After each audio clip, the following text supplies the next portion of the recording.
Welcome back, my warriors, to Mongol Tsushima. Last time we had finished off the game with Jin and ended up letting our uncle go, and basically we had to leave our home and we're now fully the ghost. The last time I said I was going to come back and do the final artifacts, which was the Mongol Artifacts, part of the collections. And we're just going to go through here, read most of them, or all of them actually, and then we're going to go ahead and head over to New Game Plus. So let's go ahead and get started. We already talked about the DAC tree, like one of the first collectibles I got. You basically get these from going around the map.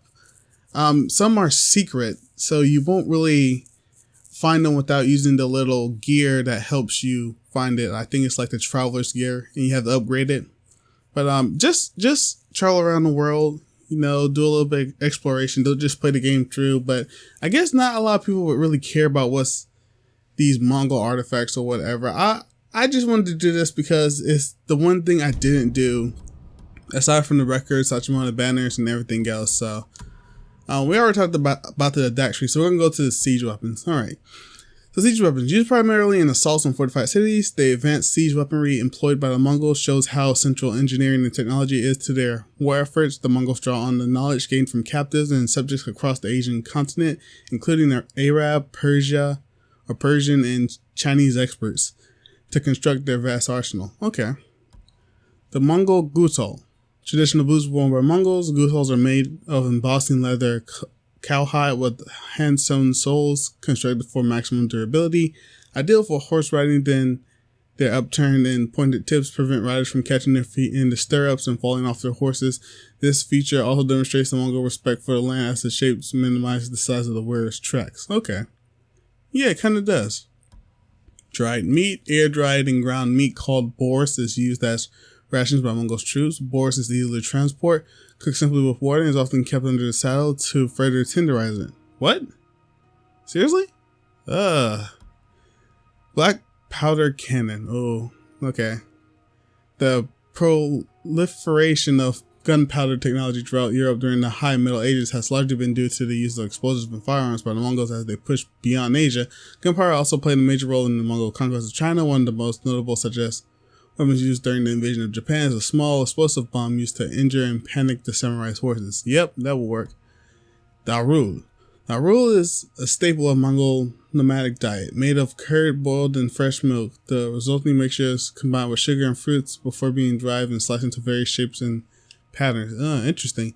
It's like some type of, it looks like tofu, but it's curds themselves. So I wonder what that kind of looks like in actual life.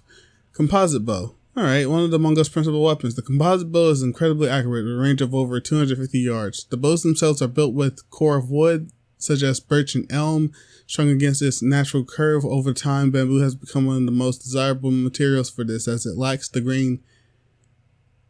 The lack of grain reduces the risk of developing unwanted twisting, as well as preventing the overall strength, or providing for greater overall strength. Interesting. I still like my bow better.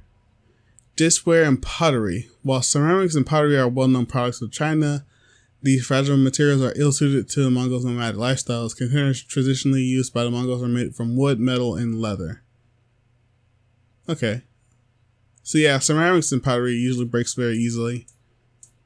I don't see how that... Is that the top? I don't see how that can fit. Eagle cage. The golden eagle from the high Altai mountains of western Mongolia are prized by the eagle hunters, those known as Berkitshi, during their extreme hunting prowess, or due to their extreme hunting prowess. Now, eagles are captured, domesticated, and trained from a young age, and traditionally kept as companions for over 10 years before being released to live out the remainder of their lives in the wild. Nice. Then gunpowder itself, derived from Chinese firearms and gunpowder weapons. Mongol cannons and bombs are a core component of their arsenal. An illustration of gunpowder warfare in action, the Mongol invasion of Japan showcases many well-documented examples of the explosive bombs. Yep. Look at that. Alright, hanging pitcher. Traditionally, Mongolian cuisine relies more on livestock than crops. Irag, a fermented mare's milk, drink that stems from this tradition. Normally prepared during the early summer, the refreshing beverage has an acidic flavor as well as a relatively low alcohol content. Okay, that's the reason they like to drink it. It has the alcohol in it. Alright, hide. Leathers and hides are the Mongols' variety. Yep, applications, everything for straps, strings, baskets, boots, saddle, flaps, and even painted wall art are fabricated from the material. Yep, just hides. War horn. These are the ones they used to call their people. Throughout their many conquests, the Mongols have valued the use of psychological warfare and have become extremely successful at developing a variety of techniques to sow terror, confusion in enemy ranks. The war horn is not just used as a means of communication, but as well as a precursor to battle, striking fear into the hearts of their enemies, of course. The Mongolian horse. The Mongolian horses are often armored as much as the Mongolian warriors themselves. Their preferred breeds are relatively small but very hardy, capable of surviving in extreme conditions. Almost every Mongolian warrior has more than one horse, so they can swap fresh mounts as the horse tires. I guess that would make sense. I don't know, if you would train your horse good enough, it would survive regardless of needing another one. The other one would just be a spare. Horse skull. The spirits of the dead Mongolian horses are believed to be able to hurt or help their former owners, and Mongolian warriors take great care with their remains. Respect is often shown to a fallen horse by placing the skull on the ovu, a sacred stone heap, important to the Mongols' shamanistic religion. Okay. It's just a horse skull, though. I guess it just talks about the religion a little bit. Paisa. The Paisa is a special tablet given to Mongol officials and avoids them that entitlement or entitle them to certain privileges, such as the use of special supply points, as well as the ability to conscript goods and services from the civilian population. They are also distributed overseas to merchants as the means of strengthening their ties to the Mongol Empire. Yep. Yataga. The yataga is a traditional Mongolian plucked zither closely related to the Chinese guzheng. The strings are commonly made from horsehair or goose gut. Through the number of strings can vary. I don't understand when you learn about the history of an instrument and they said they use guts or something from inside the animal, how that is actually used within the actual instrument. Maybe I gotta look that up a bit, because I understand the horsehair, they're the strings, but where do the guts come in, The juniper. Mongolian shamans often imbibe a variety of substances during their ritualistic ceremonies. Juniper, which is mildly hallucinogenic, is one such substance. The shaman ignites the juniper, waves it in front of their faces, and inhales the smoke, which is believed to be pleasing to the spirits as well. Okay, so hallucinogenic. It kind of gives them a little bit of strength. Milk pot. Oh, look at that. They actually tried to put a little bit of milk in there, but I think it's just some clouds. Being nomadic and pastoral, the Mongols' primary food groups are milk products and a variety of meats, centering around the livestock herds they travel with. Even so, the Mongols rarely drink fresh milk, instead relying on the fermentation to produce alcoholic drinks. Processed curds, yogurts, and arag. Of course. Milk rack. Since fermented milk products are a staple of Mongolian diet, soldiers travel with many utensils and materials for processing dairy cultures. Milk is traditionally prepared by a fine cloth fermentation followed by storage in a large open leather sack, the Karaherg. I can't say these names in Mongolian. These sacks are normally suspended near the entrance of the yurt, though sometimes they are also strapped to the side of a horse saddle and thus aggregated over the course of a day's riding. Yeah, this is what Jin poisoned in order to poison everybody. The Ongon. In traditional Mongol mythology, it is believed that after death, all shamans become wandering spirits or ongon. It is customary to construct consecrated idols within 3 years of a shaman's death and either place them in a home organ, or in outdoor shelters, field organ. Yep. Quiver. Quivers containing upward of 60 arrows are equipped by a Mongol warrior both on their person as well as their mounts. Archers normally bring multiple arrows into battles with them. Heavier variants are favored for dismounted use, while lighter bows are ideal for firing swiftly from horseback. Yeah. I don't know, it only has 5 in there. I guess they couldn't animate so many arrows in one quiver. But we did have it.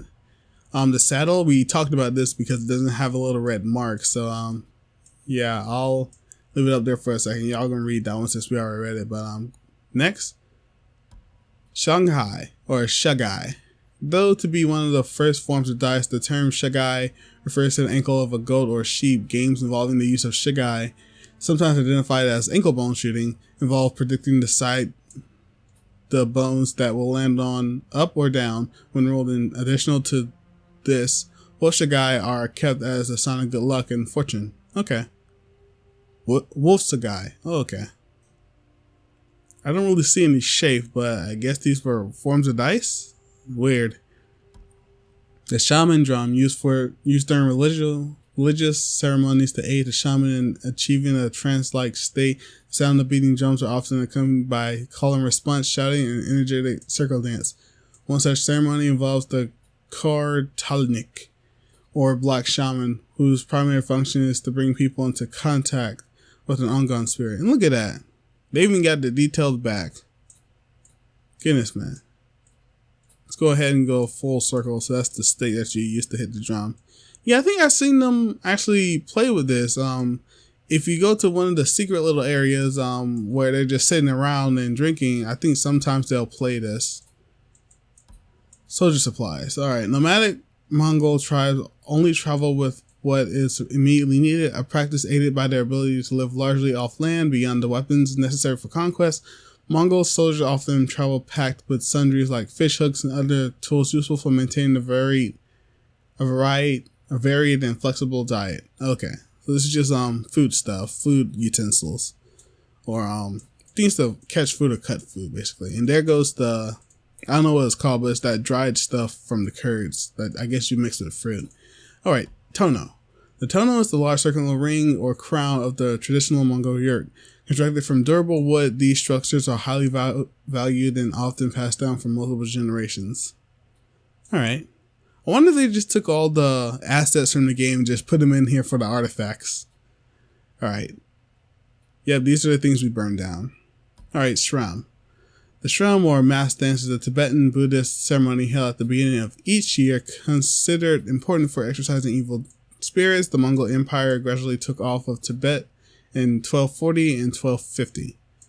Interesting. I like this mask. Were we ever given it? I don't think so. It has 5 skull-like figures on the top. Interesting. I like it. I can see it being a ceremonial mask. Alright, Durutu. A system of couriers and relay stations used extensively by the Mongol Empire. Genghis Khan in particular gave special attention to expanding this network, as it was instrumental in providing information and supplies to the fast-moving Mongol armies. Yep. So this is just like a messaging system in a box. Alright, Mongol Spear. Now this is what I think Khotun Khan had. Was it? No, I think it was something else. Cheaper and easier to produce than other metal weapons, spears and lances have become the weapon of choice for lower class soldiers and new recruits, providing the ample utility as a ranged weapon for foot soldiers. Mounted stock or shock cavalry are also available to wield lances, sometimes tipped with hooks and snares to great effect while charging. Yeah, I think this wasn't the one he used, but it was the one his people, the lower soldiers, used. Mongolian coin. Genghis Khan authorized the use of paper currency near the end of his reign, but many areas of the empire continued to use coins for investment and trade. Under Mongke Khan, a universal measure of currency based on the suke, or silver ingot, was implemented. Foreign subjects of the empire are still allowed to mint coins in the denominations and weights they traditionally use. Alright. Yeah. Bronze and silver, most likely. Mongol helmets. A heavier variant of the basic headgear worn by Mongol warriors. The Mongol helmet is made predominantly from iron and hardened leather, typically fashioned in the shape of rounded cone. It includes ear flaps and lamelier neck guard for greater freedom of movement. For added warmth and comfort, fur is used in the lining and trim of the helmet. Nice. It could be effective, but I feel like it's still not enough. Someone's neck can still get caught. Alright, the Ovu. A figure of Mongol folk religious practice. The Ovu is a sacred stone heap typically used as an altar or shrine. The rock formation sometimes includes a stake to which worshippers tie a blue ceremonial scarf known as a kadag that symbolizes the open sky of Tingri or Tiniger. or Tinger, chief god of the Mongol people. Yep. Coibiture. Okay, I don't know how to say that. Essentially a kind of levy imposed by Mongol rulers on the flocks and herds of their semi-nomadic subjects. The coibiture has become basis of taxation throughout the Mongol Empire. Under this system, Mongols in the military campaign are not paid, but instead required to make payments to their immediate commanders. This practice motivates the plunder of conquered areas so that the troops earn enough for themselves while meeting the demands of their superiors. Yep. That kind of sucks because it's pushing them to plunder and everything. Goodness, man. The Hwacha. The best weapon. As the Mongol Empire has expanded, it has drawn upon the military and engineering expertise of conquered areas across the Asia continent. One example of this is the Hwacha, a siege weapon first developed in Goryeo, Korea. The Hwacha is a mobile cart capable of shooting dozens of, or even hundreds of, arrows in a single volley, with a range of up to several hundred feet. Yep. Yes, it is. Goodness, man. And when it's infinite, it's deadly. Alright, prisoner coffin. Oh, okay, this is what these boxes were. The Mongol Empire weaponizes fear and terror to great effect in order to intimidate and demoralize their foes. Punishments can be exceptionally brutal and cruel. One example of this is the practice of immurement, in which a captive is placed in a confined and closed space for an extended period of time. In many cases, deprived of food, water, usually until death. That's not punishment, that's just a death sentence itself. You can actually kind of see inside the box a little bit. There's no blood on this one though. Alright, fire lance. The fire lance first appeared as a small gunpowder pyrotechnic device attached to a spear in order to shock opponents at the start of melee engagements. With successive advancements over the past 300-400 years, the pathetic weapon has become more powerful. Current fire lances dispense with the spear tip, instead discharging flame, debris, and pellets at a range of about 10 feet. Yeah, this is what those big guys were using. The first form of guns. Goodness, man. Well, it's technically like a tiny cannon.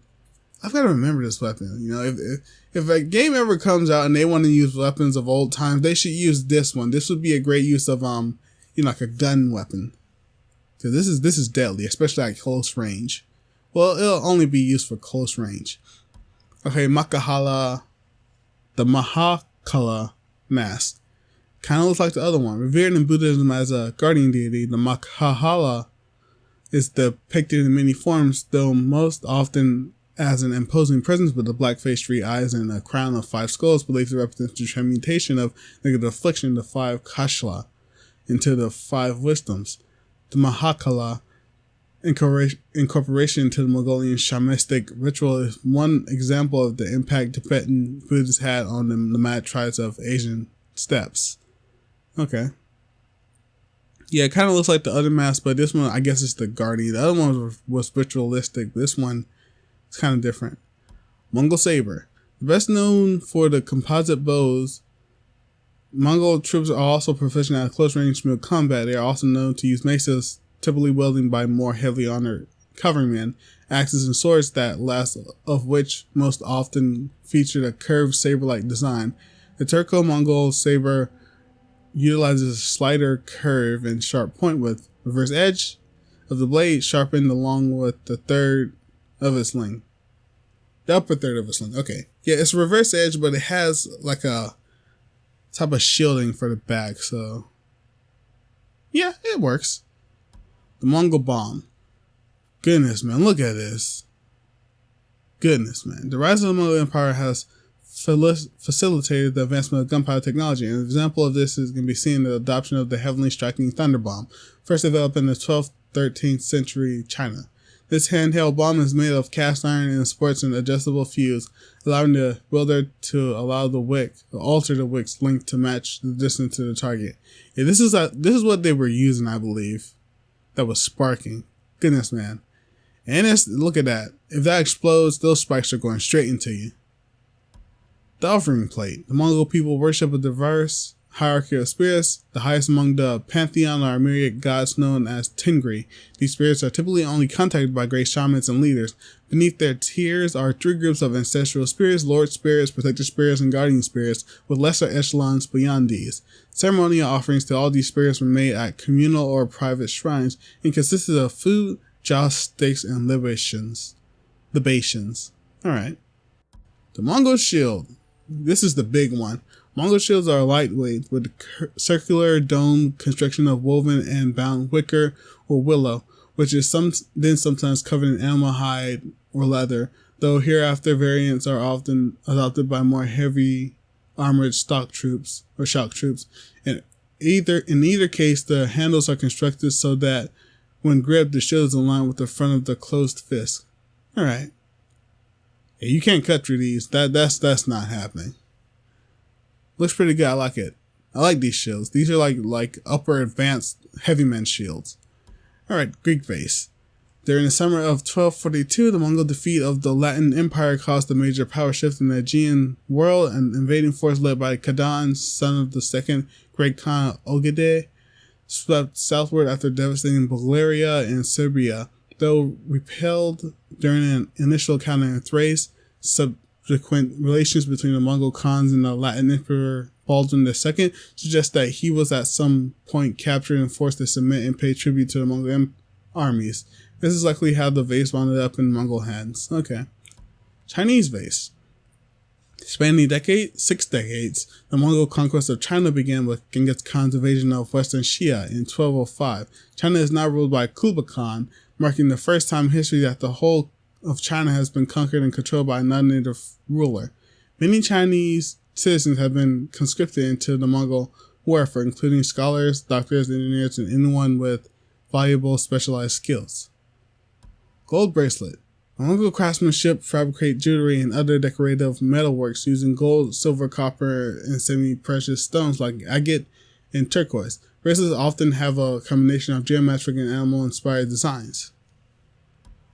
Mongol plans. Mongol leaders craft detailed plans on how to infiltrate enemy territory and gather the first-hand knowledge of defensive systems, roads, crowd borders, supplies, and more. They also send spies to plant desertion among enemies, warlords, leaders, and employ propaganda designed to convince the local population that the Mongols are liberators of the poor. Which is how they get you. He kept saying, we killed all this death, and it's like, it wouldn't really matter because you would have just caused more later on. So I think we made the okay choice. Alright, next, dagger. The Mongols often appropriate weapons and tools from the Persian and Chinese and improve on them. Mongol riders wield a wide variety of weapons. Often they attach a dagger to the left arms to be used when necessary in close range fighting. Yep, I actually like this one. This is the one that the quick ones use. You remember those guys who had the little helmets and we get so close and like I could almost never counter? I countered most of them, but if you're not so quick with the draw, you're gonna get cut a lot. The Egyptian mask. Shortly before the invasion of Tsushima, Mongol forces pushed into North Africa. Even though the Mongols were eventually defeated, many items were brought back from these countries, some traveling as far as Japan. Okay, so they have been over there. I mean, I thought they were basically based in the China area, over there where China, India, all those other places were. But no, they actually went all the way to North Africa. Interesting. And they got their butts substantially beaten, it seems. Alright. Chalice. Used for anything from mare's milk to boil, a kind of mead. Reportedly, the Mongols are even known to fill chalice with oil and toss it on unsuspecting enemies before lighting them on fire. That's exactly what Kublai Khan did at the beginning. Goodness, we're about to see it. Alright, the Bunkhar dog. Oh my goodness, look at this. A true manly dog. Often used by nomadic herders to protect their livestock, the Bunkhar were first bred as a working dog in Mongolia. With the expansion of the empire, the breed is used on the battlefield to sniff out and attack nearby enemies. Yep. They were useful at the beginning of the game, but after I leveled up a lot, they kind of became useless. I didn't even know you could just defeat everybody and then the Bunkhar dog just wouldn't do anything. They'd stay there, but you guys seen. Alright, and with that, we finished the Mongol artifacts. And I have a lot of goods. I hope they carry over, but I'm pretty sure they're not. We're gonna have to start over fresh. Everything has been unlocked, everything has been done, so now all we gotta do is try out New Game Plus. And I still had a few points which I don't think are important for these, but yeah. So what I've seen is when I booted up the game, New Game Plus is just on the screen. So I think we have to take a save. So I have 2 saves just in case. So let's go ahead and exit out. You know what? I was going to say, let's enter Legends mode since I've never tried that before. Nah. You know what? Let's try it. Let's try it. I was going to say no, but let's try it.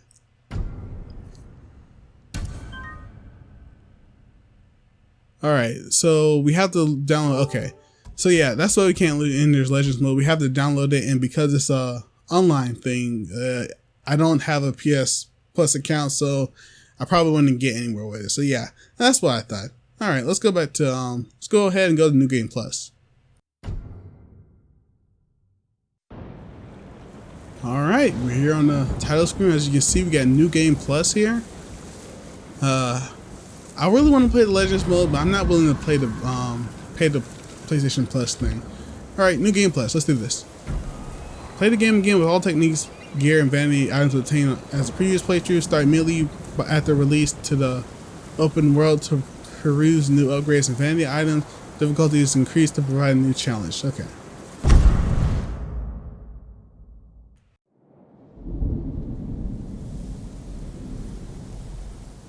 Okay, we're going to go ahead and do this again.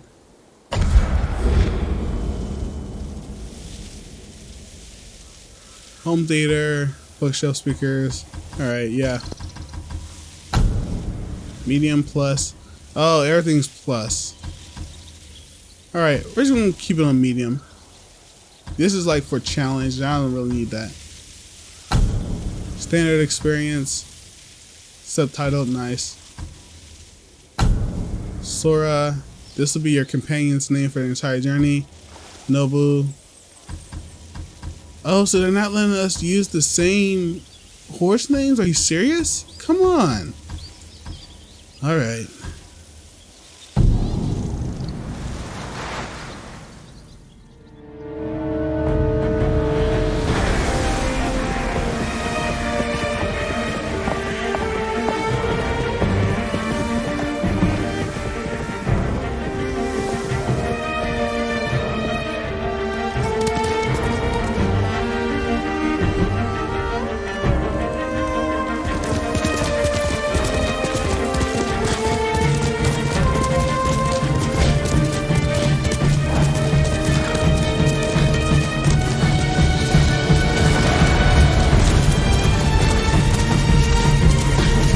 Sucker Punch presents Ghost of Tsushima. Ah, beautiful. Act 1, Rescue Lord Shamir. So we literally have to play a whole new game in order to start it over. Kashin Prefecture. Speak with a mysterious merchant. And here we go, Baku the Voiceless. There you go. Resources collected. Satchel not available. Let's see if we have everything. Yep, as you can see, everything's closed again. Journal. Yep. Sekai Steel. Oh yeah, we bought everything. Well, not everything. I think we still have some things we haven't bought. That's okay. We have all our charms. Yep. Helmets. Outfits. Weapons. We don't have them yet, but they're upgraded already. We got all our, yep. Goodness, man. And all our songs. All our techniques except for the points, and then we have a new thing up there. All our stances, everything. And we have to recollect everything. Well, except for the artifacts. And we have a flower, so. Yep, everything is the same. We're just playing a game in New Game Plus type.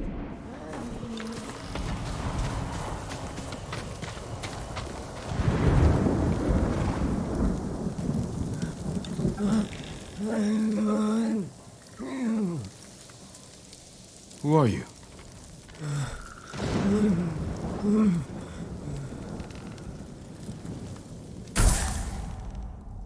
Baku the Voiceless. Okay, so there's something wrong with him. He doesn't have his throat or whatever.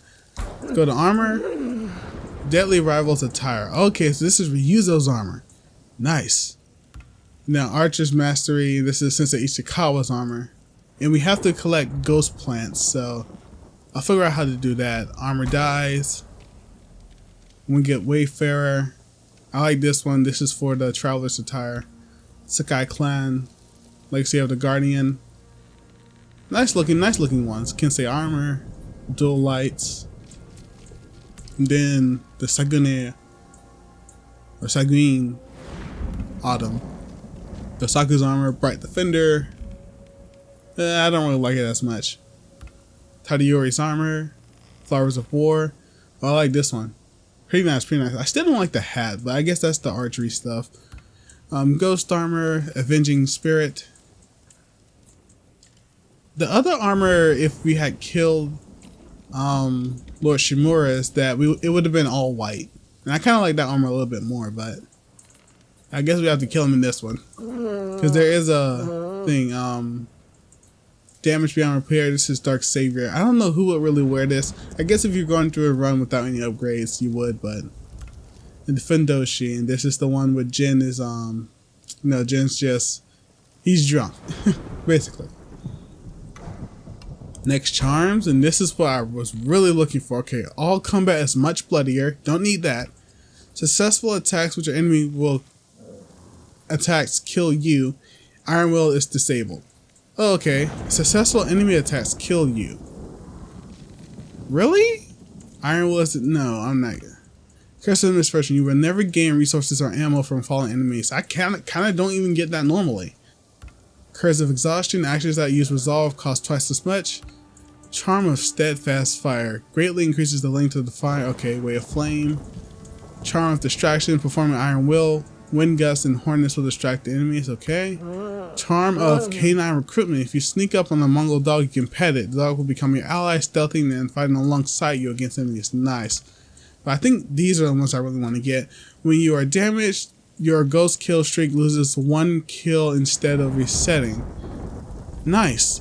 You can kill 1 additional enemy in ghost stance. Yes, that's what I need. Charm of Heavenly Rebuke. On performing Heavenly Strike, there's a chance for lightning to strike a nearby enemy. This is what I've seen, and this is what I want. I don't know what all these other charms are for, but I want these. Charm of Blazing Flames. The Way of Flame inflicts additional damage, heavy attacks, spread fire to nearby enemies. I need these. So how much does it cost? Is 50 plus 15, 65. So I need 65 charms. Yes, that's what I'm talking about.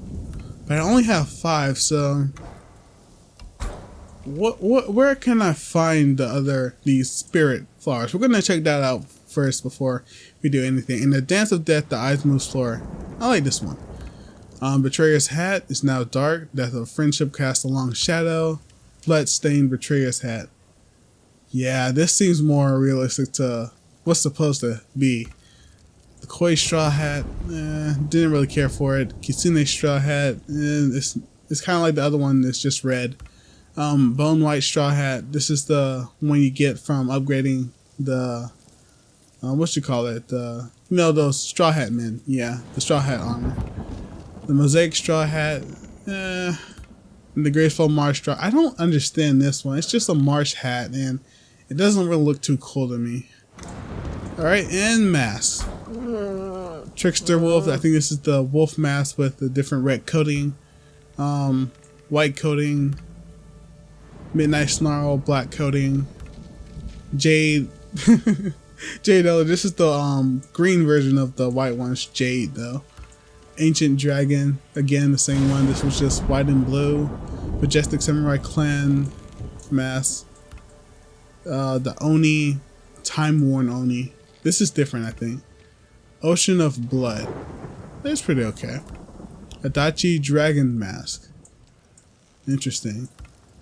Sagurigami's Wrath. This is the monkey one you get. It's just red. And then the Elegant Ghost Mask. This is the Ghost Mask. This one actually looks pretty nice. Alright. You have my thanks. Alright, so we got 5 ghost flowers. So now the question is, how do we get the other ghost flowers? We don't have to do this haiku, do we? Oh, yes we do, because everything. I'm not going to do the haiku because we already did it. But we're just going to unlock it and just move forward, because I think there should be some Mongols on this area. Oh yeah, and before we do that, let's go ahead and get our fits done. It's probably not all too important, but Son of the Second, Headband of a Certainty, Betrayer's Hat.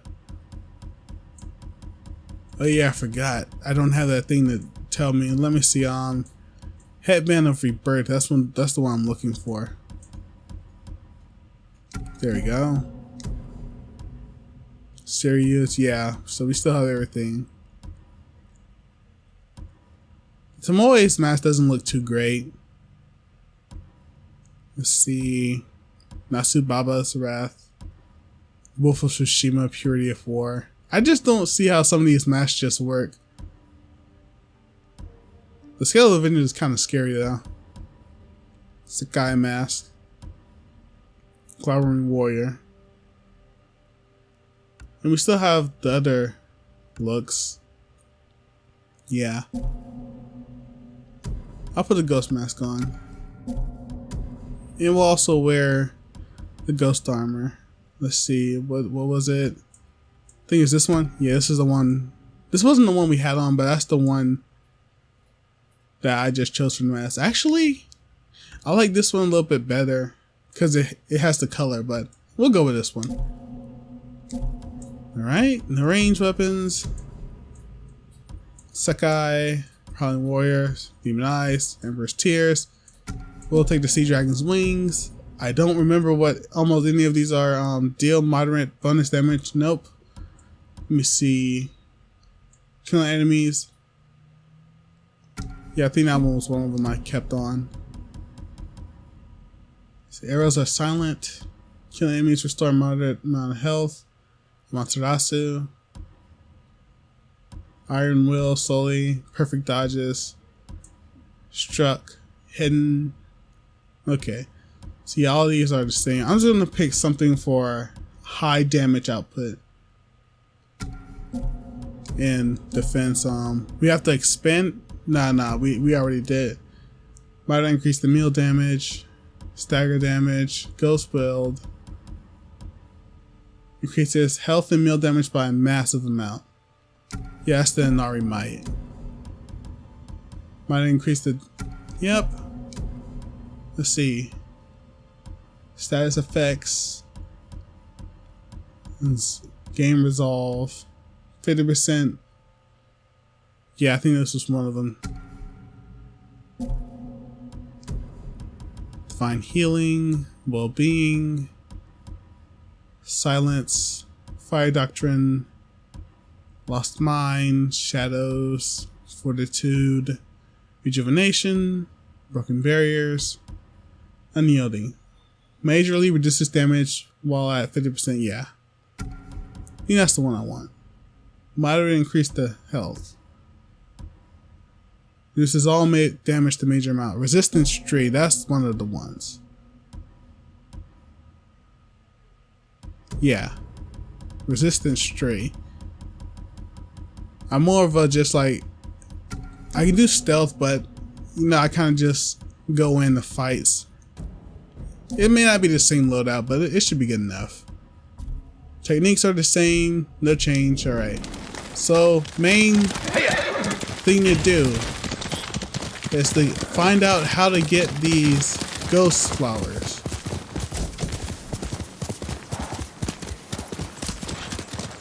So we'll go to collections actually. Satchel. Can we look at them here or... I don't know. Tell us how we find the ghost flowers. Wait. Can we... No, you can't find the ghost flowers so easily. Let me see. Do we collect them from... Oh, okay. You get them from doing tales. Interesting. So yeah, there may be a reason to do one more episode. just for the tails. And they won't really change all too much, so yeah. That's what I thought. I didn't think it was going to be something difficult. Alright. Just ride around a bit.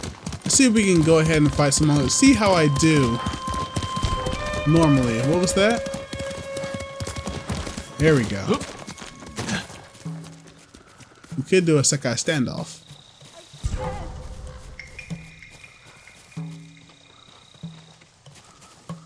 You don't have to do this. Yep. It's one. It's two. Help me. Oh, we terrified him. Nope. No life for you. Alright. Hold still. I thought all the samurai died at Komoda Beach. Find some place to hide. The roads aren't safe. I was going to Hiyoshi when I ran into Mongols camped at the crossroads. They were doing something strange, almost like praying. I don't know what god they serve, but it won't matter. I'll clear that road. Alright. Rumored map. Yeah, this is where they start rumors. So yeah, guys. As I thought, I couldn't change my mount back to the former horses that I had, but that's okay. But yeah, I'll just explore around Tsushima and the new game plus, and then we'll come back and we'll do some of those missions. I may go ahead and do a few just because I think you get them both in the main missions and in the side missions. So I'll go around, do some side missions because I think all the side missions are the same. Then when we come back, we'll do some main missions. And we'll call it the last one. This one was more the Mongols and seeing what New Game Plus had, so I want to check one. Yep, look, he's there. Thank goodness. Yep. And I feel there are still more people we could have talked to in the last playthrough, so. And then there goes that. Yeah, one of the places you could go was at the top of that. I think there was some armor or whatever. But you know, since we have all the vanity gear, what's it doing? It's going to the top. I want to check. Yep, we even still have our hook.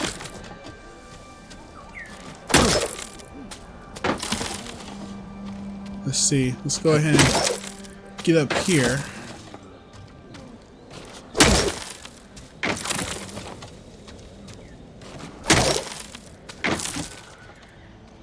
Yep. Oh, that's what I thought. You can also get ghost flowers from collecting the older vanity gear. So I may as well go ahead and do that as well. So yeah, guys, next time when we come through, we're going to be doing some missions and basically that. And we're going to get the lightning thing and the ghost thing, and we're going to see what they do. I really want to see that because that's what they were really going for with the whole game and everything. But yeah, guys. Oh, that's it. Oh, see you next time.